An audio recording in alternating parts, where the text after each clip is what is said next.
கதையின் தொடர்ச்சி. சூடான கண்ணீர் துளிகள் கைகள் மீது விழுவதைக் கண்டு அவன் திடுக்கிட்டான். என்ன குழந்தை இது? சொல்லி முடிப்பதற்குள் 2வது மணியடித்து வண்டி நகரத் தொடங்கியது. கையை நனைத்த அந்த கண்ணீரை துடைத்து கொண்டு கண் கலங்க, கடுதாசி போடுமா குழந்தை, உன் நினைவாகவே இருப்பேன். கத்திக்கொண்டே நகரும் வண்டி உடன் சிறிது ஓடினான். உறக்கம் பிடிக்காது எழுந்து உட்கார்ந்தான் வைரவன். நில ஒளியில் இன்னமும் தமயந்தி புன்னகைத்து கொண்டிருந்தாள். அம்மா குழந்தை, சிரிச்சுக்கிட்டே இருக்கியே. அன்னைக்கு உன்னை கண்ணம் கண்ணமா அந்த பாவி அடிச்சானே, எப்படி துவண்டு விழுந்து விழுந்து அழுத. அதை நினைச்சா கூட. தனக்குள்ளே முணுமுணுத்தபடி கன்னங்களில் கோடிட்ட நீரை துடைத்து கொண்டான். படுக்கை மீது மறுபடியும் சாய்ந்தான். உறக்கம் வந்தால்தானே. ஒரு சில மாதங்கள் சென்றன. ஒரு நாள் மாலை தமது மருந்து கடை வியாபாரத்தை மேற்பார்வையிட்டுவிட்டு தாமே காரை ஓட்டிக்கொண்டு வந்தவருக்கு திடீர் என்று நெஞ்சில் லேசாக வலி, தலையை சுற்றுவது போன்ற ஒரு உணர்வு. மனிதர் நடுநடுங்கி போனார். மெல்ல காரை ஒரு மரத்தடியில் நிறுத்திவிட்டு ஆசனத்தில் சாய்ந்து கொண்டார். மூச்சு அடைப்பதை போன்று நெஞ்சிலே திணறல். என்ன வந்து விட்டது? குண்டுக்கல் போலதானே அவர் இருந்தார். வைத்தியர் நாராயணன் சொன்னபடி மிதமாகத்தானே சாப்பிடுகிறார். மற்ற விஷயங்களிலும் சமீப காலத்திலே ஒரே கட்டுப்பாடாகத்தானே இருந்து வருகிறார். என்ன ஆயிற்று? அன்று ஒரு நாள் மாலை கூட தமது ஆரோக்கியத்தை சோதித்து பார்க்க தோட்டத்தைச் சுற்றி ஒரு முறை வேகமாக ஓடி வந்தாரே, அப்பொழுது இப்படி மூச்சடைக்கவில்லையே. இந்த பாவி வைரவன் சில சமயம் சொன்னதை காதிலே போட்டுக்கொள்வதில்லை. வர வர அவனுக்கு திமிர் அதிகரித்து கொண்டு வருகிறது. கண்டித்தால் திரும்பி முறைத்து பார்க்கிறான். ஓங்கி ஒரு அறை விட்டால் மூளையில் சுருண்டு போய் விழுந்து விடுவான் கிழப்பயல். ஆனாலும் நெட்டுக்கு குறைச்சல் இல்லை. முட்டைக்கோஸ் வயிற்றுக்கு ஒத்துக்கொள்ளவில்லை என்று எத்தனை தடவை சொல்லியும் பகல் சாப்பாட்டின் போது கோஸ் கறியில் நிறைய தேங்காயை போட்டு பாவி பயல் பரிமாறினான். வாய்க்கு ருசியாய் இருந்தது என்று தின்று தொலைத்து விட்டதன் பயனோ, எஜமானனை சீக்கிரம் எமலோகத்துக்கு அனுப்பிவிட்டு 5000 ரூபாயை அடித்து கொண்டு கிளம்பலாங்கிற யோசனை. பற்களை கடித்தார் ஆத்திரத்துடன். அப்பொழுது மறுபடியும் லேசாக நெஞ்சை வலித்தது. இதை உடனடியாக கவனித்தாக வேண்டும். பயப்படக்கூடாது என்று சுதாரித்து கொண்டு டாக்டர் வீட்டு வாசலில் நிறுத்தினார். பகல் உணவிற்கு பிறகு ஓய்வாக சாய்வு நாற்காலியில் சாய்ந்து கொண்டிருந்த நாராயணன் திடுக்கிட்டெழுந்தார். தேவநாதன் சாரா, என்ன இந்த வேளையில்? தேவநாதனுக்கு எரிச்சல் தாழ முடியவில்லை. கோஸ்கரியை சாப்பிட்டு விட்டதனாலோ என்னவோ ஒரே முட்டாக காற்று கிளம்பி நெஞ்சை அடைக்கிறது. உங்களை பார்த்துட்டு ஏதாவது மருந்து வாங்கி சாப்பிடலாம்னு வந்தேன். மீண்டும் லேசாக ஒரு வழி நெஞ்சை அடைக்க அவர் முகத்தை சுளித்தார்.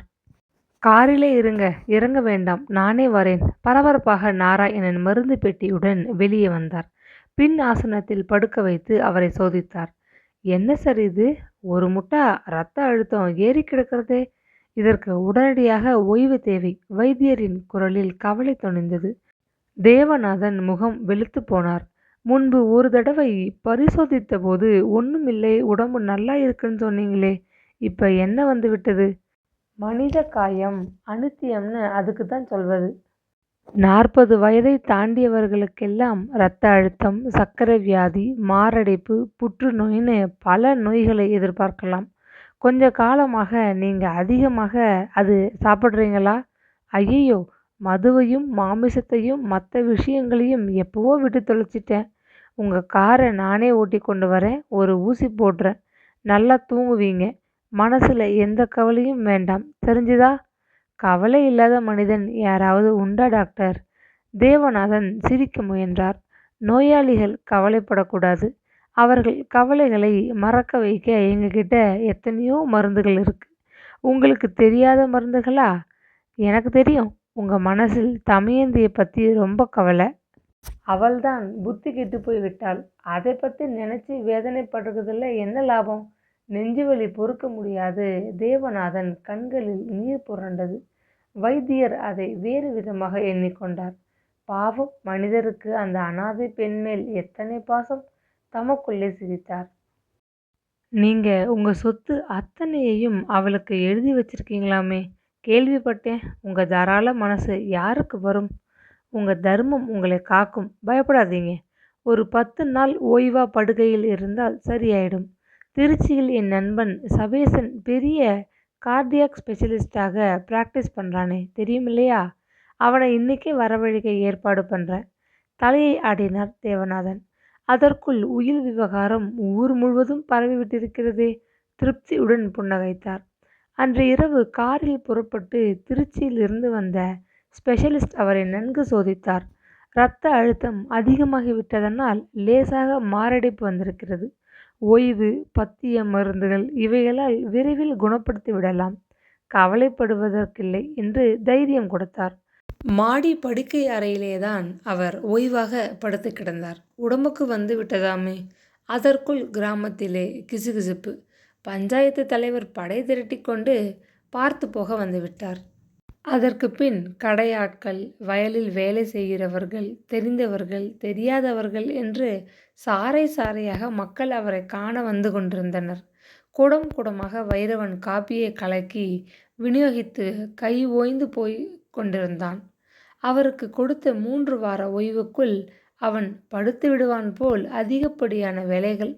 நாராக ஆடிப்போனான் அவன்.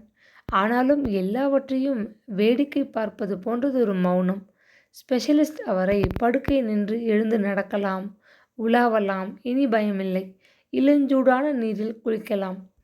ஆனால் ஆத்திரப்பட்டு கூச்சலிடுவது, கோபிப்பது இவைகளை குறைத்து கொள்ள வேண்டும் என்று உபதேசித்துவிட்டு போயிருந்தார். அன்று காலை 3 வாரமாக ஈரத்துணியால் வைரவன் உடம்பை துடைத்து கூட படுக்கையிலே கிடந்த அசிங்கம் போக குளியலறைக்குள் புகுந்து அவர் ஆனந்தமாக சோப்பை பூசிக்கொண்டு நன்றாக குளித்தார்.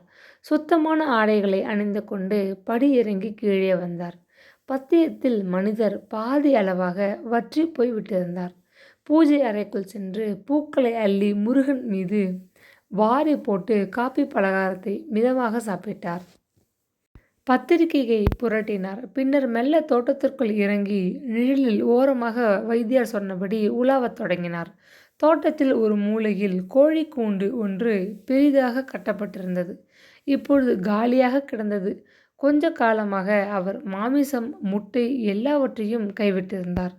கோழி கூண்டருகே வந்ததும் திடீரென்று அவருக்கு பழைய நினைவு வந்துவிட்டது. 50ற்கு மேற்பட்ட கோழிகளை வைரவன் வளர்த்து கொண்டிருந்தான். தினசரி அவர் முட்டை, பால் சாப்பிடுவது வழக்கம். தமயந்தியும் வைரவனும் சுத்த சைவம். ஆனால் சில நாட்கள் அவருக்கு மது உடன் சாப்பிட கோழி ரோஸ்ட் தேவைப்பட்டது.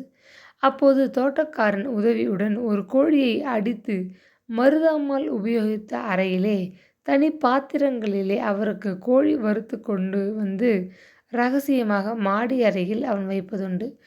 ஒரு தடவை ஒரு கோழி 8 குஞ்சுகளை பொரித்து விட்டிருந்தது. அதில் ஒன்றின் மீது தமயந்திக்கு ஆசை விழுந்துவிட்டது. தாத்தா, இந்த வெள்ளை குஞ்சுவின் கால்களை பார்த்தீங்களா? நீளமாக இருக்கு. இதுக்கு நான் நீலக்காளின்னு பேர் வைக்க போகிறேன். நான் வளர்க்க போகிறேன் தாத்தா, எனக்கு இதை கொடுத்துடுங்க. வைரவனுக்கும் அவளுக்கும் இடையே நீலக்காளி என்ற அந்த பெட்டைக்கோழியை பற்றி அப்படி ஒரு ஒப்பந்தம். நீலக்காளி தமயந்தி கூப்பிட்டதும் இறக்கைகளை படபடத்து கொண்டு அந்த கோழி ஓடி வரும். அவள் கைகளிலே தானியங்களை கொத்தி தின்னும். புல் தரையில் அமர்ந்திருக்கையில் அவள் மீது ஜம்மென்று உட்கார்ந்து கொண்டு அவள் முந்தானையை கொத்தி கொத்தி இழுக்கும். நீலக்காளி படு பொல்லாதவளாகி கொண்டு வராள். தாத்தா, அடிக்கடி அந்த கோழியை பற்றி அவள் பெருமைப்படுவாள். BA படிப்பு முடிந்ததும் வீட்டோடு நிரந்தரமாக தங்க நேர்ந்தபோதுதான் தேவநாதன் தமது கண்களாலேயே சிவன் கோவில் அருகே அவர்களை பார்த்துவிட்டார். கழுத்தை முறித்து தமயந்தி அங்கேயே கொன்று குழி தோண்டி புதைக்க வேண்டும் போன்ற ஆவேசமான ஆத்திரத்தில் குமுறிப்போனார். வீட்டுக்கு வந்ததும் முதல் காரியமாக அவர் வைரவனை கூப்பிட்டார். நல்ல காரமாக மசாலா போட்டு ஒரு கோழி ரோஸ்ட் தேவை. அந்த நீலக்காளி கோழி நல்ல பருத்து பக்குவமாக இருக்குது. தோட்டக்காரங்கிட்ட சொல்லி அதை அறுக்க சொல்லு. தலையை சீவிக்கொண்டு தன் அறையில் கண்ணாடி முன் நின்ற தமயந்தி அப்படியே முடியை அள்ளி கட்டிக்கொண்டு வெளியே விரைந்து வந்தாள். சித்தப்பா, நீலக்காளி நான் வளர்க்குற கோழி. அதை... அவளுக்கு துக்கம் பொங்கிக் கொண்டு வந்தது. கண்களில் நீர் பளபளத்தது. அதனால் என்ன? அதன் மாமிசத்தை சாப்பிட்டா வயிற்றை வலிக்குமா? அவர் விஷமாக கேட்டார். வேண்டாம் சித்தப்பா, நீலக்காளியை விட்டு விடுங்கோ. வேற எதையாவது எடுத்துக்க சொல்லுங்கோ. நீலக்காளியை நான் என் குழந்தையாட்டம் வளர்க்குறேன் சித்தப்பா. அவளுக்கு துக்கம் பொத்து கொண்டு வந்துவிட்டது.